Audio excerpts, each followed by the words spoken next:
Greetings, humans. I'm Ante. And I'm George. And this is Couscous. And welcome back to the Windmill full of corpses. The time of the first. Yes. So this is Dordeduh, which is a Romanian band, and that title is in Romanian. And the song is Timpul Intailor, which is also in Romanian because it's a Romanian band that sings in Romanian. And Timpul Intailor does translate literally to like the time of the first, but I think it's probably meant to say something like the time of our ancestors. Yes. And I would tell you what genre this band is if I knew. It's just Dordeduh. Yeah, it's just them. And it's fucking epic. And this is one of those reactions that isn't really a reaction because we've seen this video before, but we haven't seen this video before. We've literally never seen this video. We've never looked at it. It's the first time we're aware of it, but we've seen this exact thing. It's a paradox. You'll have to wait for after the video to hear the explanation. And there's something very cool happening in it. Are you ready? No. I better not forget to give the explanation. If you do, it'll be fun. It will.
Mr. Postingiano of Weddings.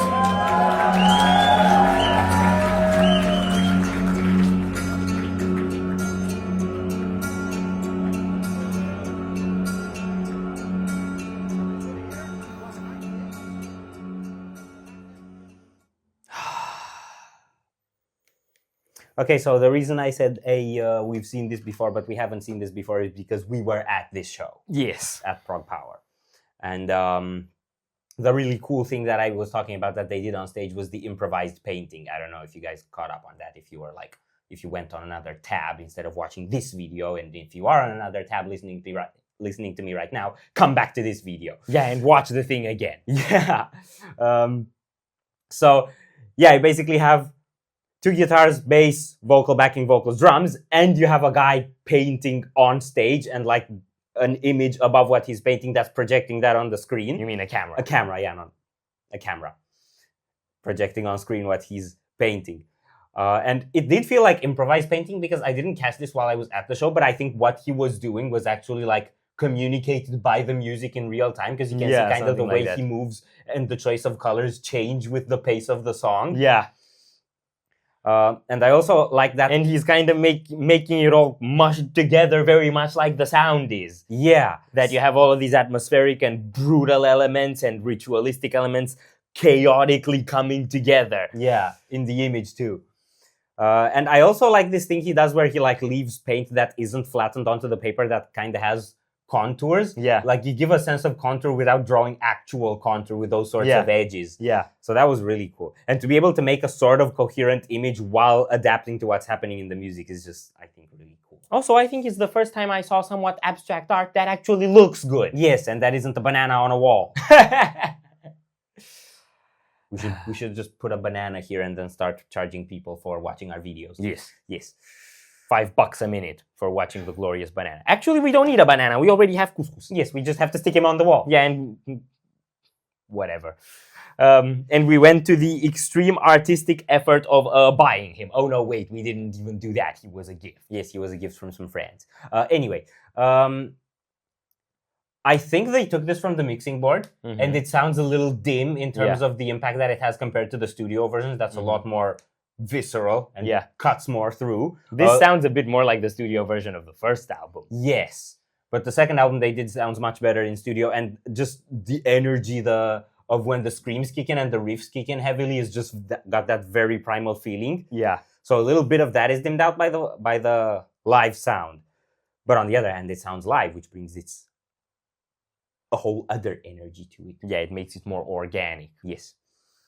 I think when it went to that atmospheric dip in the middle, that build up from there is my favorite thing. Yeah. Where it even has these drum parts that sound a bit dancey almost in a folky way. I mean dance, you know, pop dance. In a dance around the campfire kind of way. Yeah, but then mixed in all the atmosphere, it actually gets more like the aesthetic of a ritual. Yeah. That's really cool. So someone's dancing around the campfire, but you don't know who because it's probably a ghost. Yeah, and you're probably in a trance going on. I'm sorry, I had to. See what I gotta deal with? Always. Yeah. Are we done here? I wanted to say also about the drums, the use of transitions is really cool, and like the use of a lot of bells on the cymbal is really fitting with their sound. Yeah. And that we didn't get enough close up on the singer's face because he does the crazy eyes when screaming, and we needed to see that too. Yeah, but we couldn't really get that unless the camera was right in front of him because hair. Yeah, and festival recording, so we do what we can. Are we done here? No. So if you enjoyed this reaction, we'd greatly appreciate the likes and shares. And if you want to see more, don't forget to subscribe with bells on. Thank you very much for stopping by. We hope you enjoyed your stay, and we'd love to see you back at the Windmill very soon. Corpse is out.